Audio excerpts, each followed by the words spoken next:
छोटे मोटे ऐसे एटीट्यूड से ओवरऑल हम सुखी रह सकते हैं। जब अमेरिका में लाइट जाती है तब पता है वे लोग क्या करते हैं? He picks up the phone and calls the electric company. अरे ये लाइट क्यों गई, क्या हुआ? क्योंकि Americans are not used to such things. Japan में जब लाइट जाती है तब जापानीज क्या करता है? सेल्फ वर्किंग पीपल, मेज ले आएगा, उस पर चढ़ जाएगा और फ्यूज ठीक करने लगेगा। They are self working people. और पता है इंडिया में जब लाइट जाती है तब क्या होता है? दरवाजा खुलता है, सब अंधेरा है होता है। सबके अंदर, सबके घर में अंधेरा हो गया ना, हमारे घर में भी होता है। बैठ जाओ। एटीट्यूड्स हमेशा पॉजिटिव और बड़ा रखना चाहिए, तो जीवन में बहुत आनंद आ सकता है। एक baby mosquito was on his maiden flight. उसके माता पिता देख रहे थे कि हमारी बेबी मॉस्किटो की फर्स्ट फ्लाइट है विंग्स आने के बाद। स्टोरी है। And the mother and father were watching. Oh, what a wonderful flight. Good take off. पूरे रूम में घूम के वो बेबी मॉस्किटो वापस आया माता पिता के पास, और उसकी माता ने बहुत इंक्विजिटिवनेस से पूछा, How was your maiden flight? पहली फ्लाइट कैसे थी? तब बेबी मॉस्किटो ने बताया, Mom, it was great. Mom ने पूछा कैसे? Mom, everybody were clapping for me. मेरे लिए सब ताली बजा रहे थे। पता चला क्या था? सब एक्चुअली क्या कर रहे थे? उसको मारने का प्रयत्न कर रहे थे, और उसने क्या एटीट्यूड रखा? मेरे लिए तालियां बजा रहे थे। सिचुएशन के मुताबिक एडजस्ट हो जाओ, दिस इज एटीट्यूड। पानी की तरह सीखना। पानी ग्लास में भर देते तो शेप क्या ले लेता है? ग्लास का। बकेट में भर दो तो शेप क्या ले लेता है? बकेट का। सिचुएशंस के मुताबिक सेट हो जाओ। Adjustment is life, compromise is life. आप भी कुछ हैं, हम भी कुछ हैं, लेकिन कोई कॉमन मिनिमम प्रोग्राम CMP कैसे बना के मैं भी थोड़ा अपना रखूं और थोड़ा छोड़ दूं, आप भी अपना थोड़ा रखें और थोड़ा छोड़ दे, ताकि हम कॉमन प्लेटफॉर्म पे आ जाए और काम करें और थोड़ा नतीजा लेके आए। That should be that in life. कई लोग आस्तिक है, कई लोग नास्तिक है, अपने अपने हिसाब से सब विचार करते हैं, सोचते हैं, चलते हैं जीवन में। लेकिन एक बहुत बड़े एस्ट्रोनॉमर फ्रेड हॉयल ने बताया कि प्रोफेशनली भी आप भगवान में मानो, अच्छाइयां बुराइयां के लिए नहीं, छोड़ दो, मोक्ष के लिए नहीं हो, छोड़ दो। प्रोफेशनल तो हैं आप, वैश्य फेडरेशन तो हो, व्यापारी तो हो, तो व्यापारी के ढंग से भी आप भगवान में मानो तो भी जीवन में बहुत बड़ा लाभ है। नाम स्मरण, भगवान की मूर्ति के दर्शन, मंदिर जाना, उसके फिजिकल, मेंटल और इमोशनल लाभ साइंटिफिकली प्रूव हुए हैं। कभी ये बात भी 1 घंटे तक करेंगे कि जो 9धा भक्ति श्रीमद् भागवत में दी गई है, श्रवणम कीर्तनम स्मरणम पाद सेवनम अर्चनम वंदम दास्यम सख्यम आत्मनिवेदनम, 9 प्रकार की भक्ति, भगवान का नाम स्मरण करना, भगवान को दंडवत प्रणाम करना, इसके फिजिकल, मेंटल और इमोशनल लाभ कितने हैं। फॉर एग्जाम्पल, हड्डियां कमजोर हो जाती है, उसको बोलते हैं ऑस्टियोपोरोसिस, जल्दी टूट जाती है। अभी रिसर्च 1 महीने पहले हार्वर्ड यूनिवर्सिटी ऑफ पेंसिल्वेनिया में हुआ कि जो भारतीय शास्त्र में मंदिर में जाने के बाद मंदिर की मूर्ति को जो साष्टांग दंडवत प्रणाम करते हैं, अगर वो साष्टांग दंडवत प्रणाम 11 से 15 अगर रोज करे तो वो व्यक्ति को कभी ऑस्टियोपोरोसिस नहीं हो सकता। यूनिवर्सिटी ऑफ पेंसिल्वेनिया में। भगवान के नाम स्मरण में कितनी ताकत है, फिजिकली, प्रैक्टिकली। मोक्ष की बात, भगवान के स्वर्ग नरक की बात जाने दो अभी। तो प्रोफेसर न्यूबर्ग ने यूनिवर्सिटी ऑफ पेंसिल्वेनिया रिसर्च किया, डिफरेंट एज ग्रुप्स के व्यक्तियों को बिठाया, 20 वीक्स का प्रोग्राम था, हर रोज 10 मिनट मेडिटेशन में, और जो भी भगवान के स्वरूप में वे मानते हो उस स्वरूप का ध्यान करके नाम स्मरण करना। एंड रिजल्ट में MRI टेस्टिंग हुआ, माइंड मैपिंग हुआ, उसमें से प्रैक्टिकल साइंटिफिक रिजल्ट्स ये मिले कि जो छोटे बच्चे थे वो रेगुलर 10 मिनट रोज मेडिटेशन और भगवान का नाम स्मरण करते थे, उनकी मेमोरी पावर 15 to 25% बढ़ गई। जो किशोर अवस्था में थे, युवा अवस्था में थे, उनकी मेमोरी भी बढ़ गई और सेल्फ कॉन्फिडेंस भी बढ़ गया। जो मिडिल एज में थे 35, 40, 45, 50 में, उनको जीवन में कॉन्फिडेंस बढ़ गया, और जो ओल्ड एज में थे उनको इमोशनल सपोर्ट बढ़ गया, इमोशनल स्ट्रेंथ बढ़ गई। ये नाम स्मरण से प्रैक्टिकली एडवांटेज। तो जो बातें हमारे शास्त्र में महान ऋषि मुनियों ने लिखी है वो बात सही है। तो एटीट्यूड हमारे शास्त्रों, संत और भगवान के प्रति ये आस्तिक भाव का रखना, उसमें कुछ लेना देना तो है नहीं,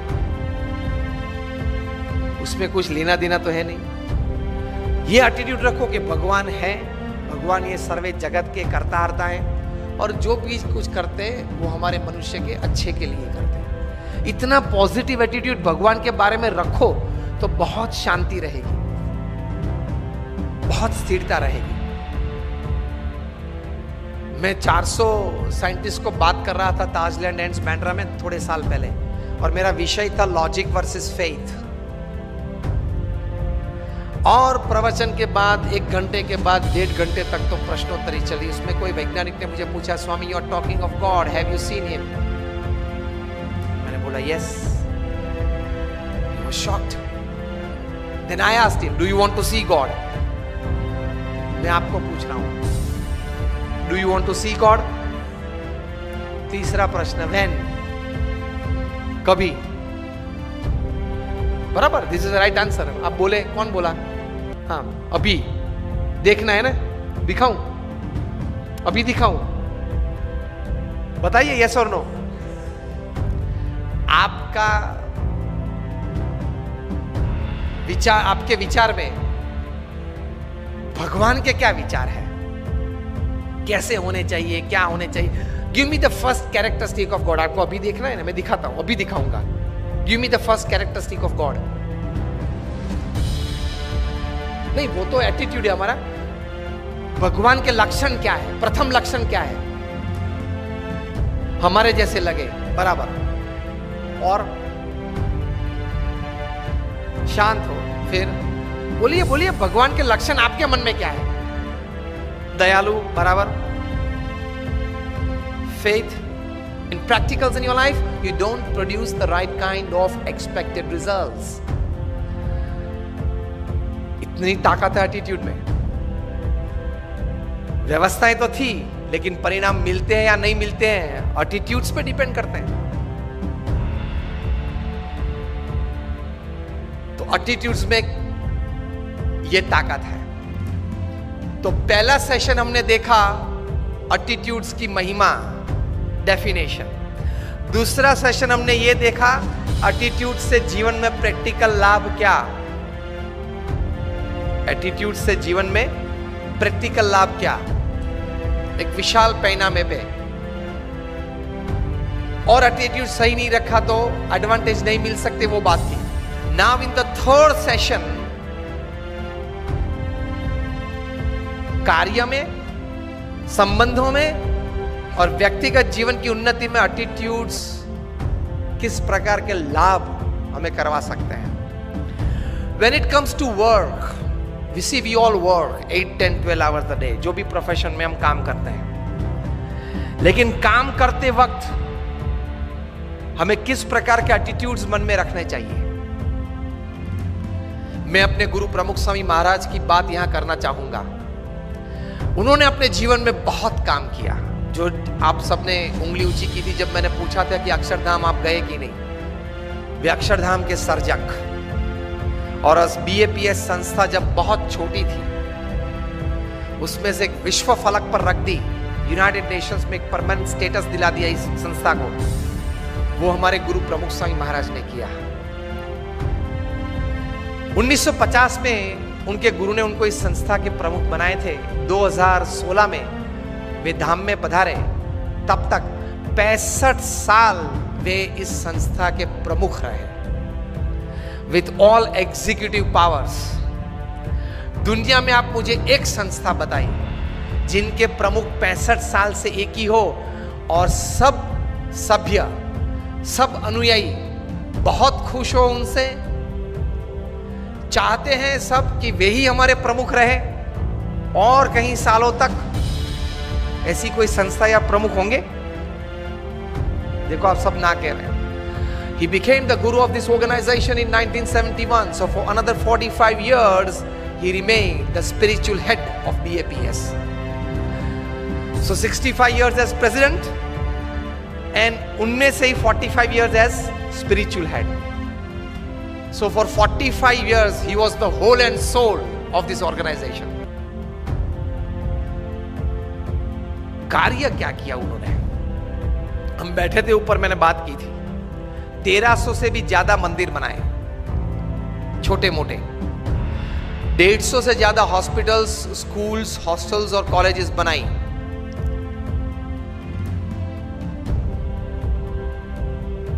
दुनिया के 18,000 गांवों में 60 देशों में उन्होंने विचरण किया. मैं ये कह रहा था कि उन्होंने इतना परिश्रम अपने जीवन में किया, पुरुषार्थ अपने जीवन में किया. जैसे हमारे 1 घंटे 1.5 घंटे का ये सेशन है, ऐसे 1-1.5 घंटे का सेशन हर रोज शाम को जहां भी वे थे पृथ्वी पे, 60 देशों में से कहीं भी, हर रोज शाम को वे सेशन में बैठते थे. And in that 1.5 hour session for 20 minutes he used to bless the assembly. मतलब हर रोज 20 मिनट बोलना. हमारे कहीं सन 25, 28, 30, 32, 35 साल के जो $1 लाख, $2 लाख की तनख्वाह छोड़ के आए हैं, वो अमेरिका की सिटीजनशिप छोड़ के इधर आए हैं. प्रमुख स्वामी was successful in creating a volunteer force of 55,000. इतना हार्ड वर्क किया. जब उनकी उम्र थी 70, 75, 78, 80, we have seen Pramukh Swami at 11 p.m. at night, at 12 midnight, going into the deep Adivasi backward belts from hut to hut and village to village to give them moral upliftment in life. व्यसन मुक्ति के लिए और नैतिकता के लिए वे पुरुषार्थ अपने जीवन में उन्होंने किया. What a hard work, unbelievable hard work. उनके जीवन में से वर्क के अनुसंधान में थोड़े एटीट्यूड्स सीखने लायक हैं. हम लोग क्या मानते, बस पुरुषार्थ करें, कर्म करें. कर्म के सिद्धांत को हम मानते हैं, कर्म करते जाओ, अच्छे कर्म करते जाओ. लेकिन करते करते, वर्क करते करते किस प्रकार के एटीट्यूड्स रखने हैं ताकि बहुत अच्छा परिणाम मिले. तो प्रमुख स्वामी के जीवन में वर्क रिलेटेड एटीट्यूड में सक्सेस के लिए पहला एटीट्यूड था, वे कहा करते थे, उनके ही शब्द में आपको कहूं, वे बोलते थे कि अगर हमको ये विचार आया कि ये काम मैं 2 सेकंड के बाद करूंगा तो वो लेजीनेस एंड प्रोक्रेस्टिनेशन है. और हम तो काम में किस प्रकार के एटीट्यूड से चलते हैं? आज करना है वो कल, और कल करना है वो परसों. इतनी जल्दी भी क्या है, अब जीना है बरसों.